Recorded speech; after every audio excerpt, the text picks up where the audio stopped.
Hello, hello, hello, friends. I love you. I love you. I love you so much. This is the second part of the series with the sacral chakra. The sacral chakra is orange and it is located 2 inches below your navel. This is where your sensuality, your creativity, your pleasure, your emotional well being, and your confidence is. Okay. You'll know if your sacral chakra is blocked, if you feel disconnected from others, you have a low sex drive, or you have a compulsive sex drive, what does that look like? I'm gonna tell you, for me personally, after I had my daughter, I had I had told her father I had lost my hormones. Like, I legit did not feel horny for quite a really long time. And I didn't know what the heck that was until years later, when I realized what chakras was and energy blockages and all that stuff. Like, low libido is a really big thing, you know. And this is why they created stuff like Cialis and Viagra anyway, to not cure the problem, but to come up with a quick solution to not really address energy blockages and such like that. A overactive sex drive means you're having multiple sexual experiences, having sacred energy exchanges with multiple people, and you are picking up sexually transmitted demons by having intimate encounters with multiple people. And friends, I'm going to tell you, that is not the way to go. When you're having sex with someone, the last thing is an orgasm. You know what I'm saying? And most people, when you don't have that intimate connection with someone, you're having low level orgasms anyway, because those last about a second. When you have an energetic connection, a spiritual connection, when you're intimate with a partner, I'm telling you, the orgasms are otherworldly, okay, in that department. Trust me, I know all about all levels of those things, okay? I speak from experience, not just shit that I read and heard about.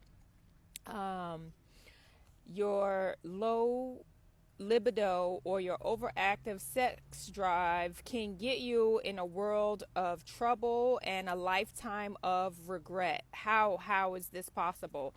I'm sure you know someone, and it may be even you watching this video, that has had a one night stand or a casual encounter that resulted in a child. And it didn't just result in a child because you didn't know anything about this person. Now you are forced to raise a child with someone that you can't stand, that you don't even know. And hopefully that person is even in your life or the child's life. The person don't have to be in your life, to be honest. But to be a proud parent in that person's life, okay? That offspring's life. Right? Because if you're not making conscious choices about having these sacred energy exchanges, you will have created a life for you, a path for you, full of trauma, full of heartbreak, full of regret, full of a whole bunch of other things that you can save by just choosing to not give your sacred energy away to just anybody. If you just want an orgasm, go masturbate. I mean, it's nothing wrong with masturbation. I would prefer that you did that instead of going out to a bar or hooking up on an app, getting drunk, and then or not get drunk, and then waking up in the morning with regret. Okay. By the time you masturbate and by the time you finish that encounter, you probably spent the same amount of time. So save yourself the heartbreak, take a shower, take a nice bath, light some candles, get your groove on with yourself. I'm saying. If you have a blocked chakra, you may feel stuck. You have difficulty experiencing pleasure. You cannot find the joy in anything. Let me tell you, I was born in Brooklyn, New York. It smells horrible, like a whole urinal. The whole outside smells like a urinal. It's pretty trashy. It's a lot of grumpy energy, angry energy. Literally, people are walking around in the streets screaming negative energy. They're imbalanced. It's just a lot going on there. But you know what? When I go to New York and I walk around the city and I pray, I can find the joy because I see the people that screaming and acting crazy. They hurt. and I see the beautifulness in them. I can see the beauty in the trees, in the grass, or whatever. You can find pleasure in absolutely anything. I'm going to give a quick story, right? I took my kids on a cruise last year. Or anyway, this had to do with the cruise, right? I was disembarking for a cruise, waiting, for my time before I decided to leave the ship. And I overheard a guy complaining to someone he was with on a cruise, or just a random person, but he was saying how he did not have a good time on a cruise.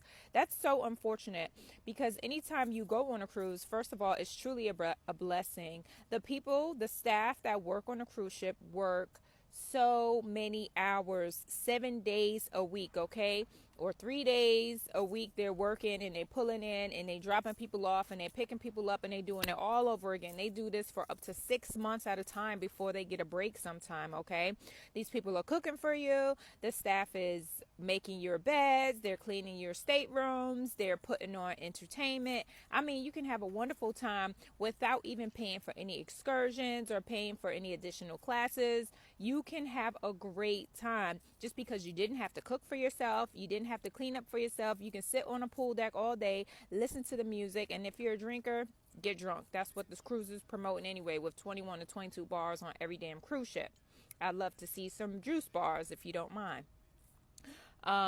So the person, I guess, my assumption is this, and my assumptions be right. You know how you can go someplace and something doesn't, maybe the waiter took too long doing something, right? Which is okay when you got 3,000 to 5,000 people on a daggone cruise ship, okay? And now you got an attitude because you had to wait. Okay, so what? You didn't go in the kitchen and do what that person is doing. And so that person can take that experience and then now start to look for other things to piss them off, and then that will definitely ensure that they do not have a great time. Okay, that's how you find difficulty experiencing pleasure. I would never make it my mission, even to be a partner or a parent, to be someone to try and please someone, because if someone has a blocked sacral chakra, it don't matter what you do. You can take them in a hot air balloon all across the world. You can make their most favorite meals of all time. You can give them all the money in the world and they still will not be happy. That's why you hear the saying, money doesn't make you happy. Those people are people with blocked sacral chakras, because money is not the answer. It's you and what you're embodying and how you perceive the world. Another way to see if you have a blocked sacral chakra with the difficulty with the feeling stuckness is like your life is in a loop. It doesn't matter what you try to do.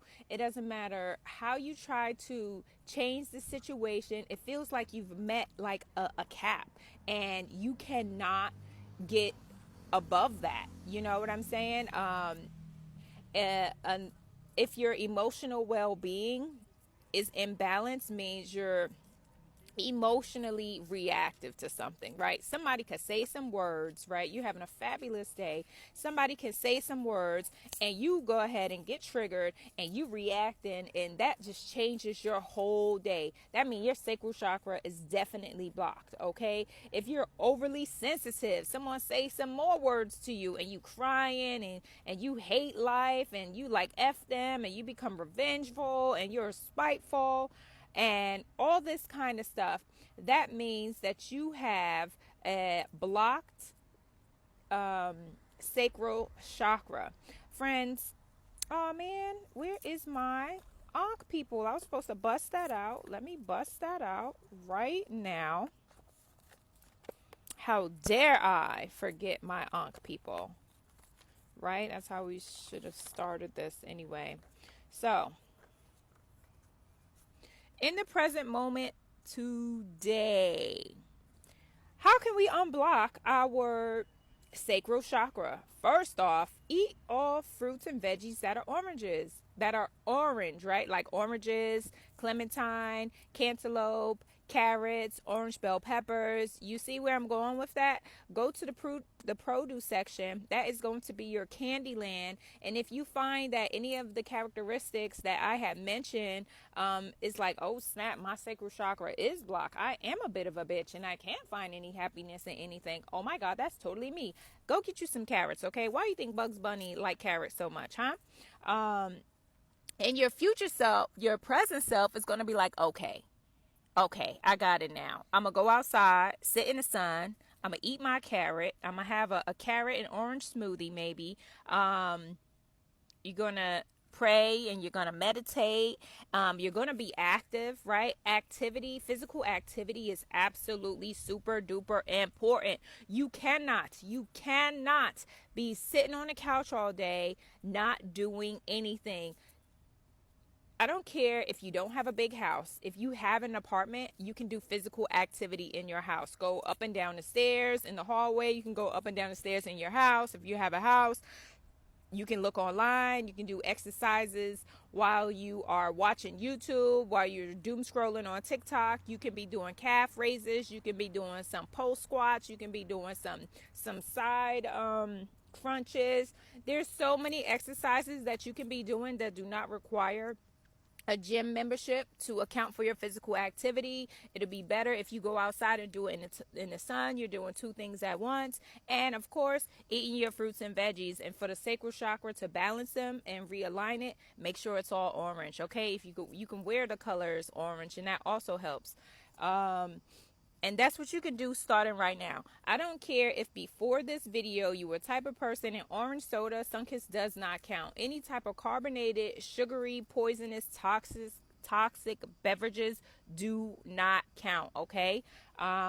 If your present self starts as of right now, today, I don't care what you did yesterday, I don't care what you did up until clicking on this video. If your present self starts with a physical activity, getting sunshine, and eating healthy fruits and vegetables, that is going to affect your mindset into a more positive one. And guess what?